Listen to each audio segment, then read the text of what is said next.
క్రీస్తుల వారి శిష్యులు ఎలా మరణించారు. మత్తాయి ఐథియోపియాలో చంపబడుట ద్వారా హతసాక్షి అయ్యాడు. మార్కు అలెగ్జాండ్రియా వీధుల వెంబడి ఈడ్చుకొని పోబడుట ద్వారా మరణించాడు. లూకా గ్రీకు దేశంలో ఒలివ చెట్లకు ఉరితీయబడ్డాడు. యోహాను పొంగుచున్న నూనెలో ముంచబడ్డాడు. అటు తరువాత పద్మాసు దీపమునకు పరవాసి అయ్యాడు.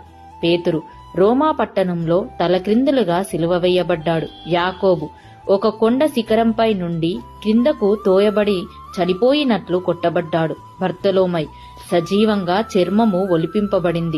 ఆంద్రేయ సిలువకు కొట్టబడినప్పటికీ చనిపోవునంతగా ప్రకటించాడు. మత్తాయి రాళ్లతో కొట్టబడి తల నరికివేయబడ్డాడు. పౌలు నీలో చక్రవర్తి చేత తల నరికింపవేయబడ్డాడు. తోమ బాణము విసురుట ద్వారా చెన్నై ఇండియాలో మన చేత చంపబడ్డాడు. యాకోబు తల నరికివేయబడ్డాడు. సీమోను సిలువ వేయబడ్డాడు. అందరూ దేవుని కొరకై మరణించారు. మరి మనం దేవుని కొరకు ఏం చేస్తున్నాం ఆలోచించాలి.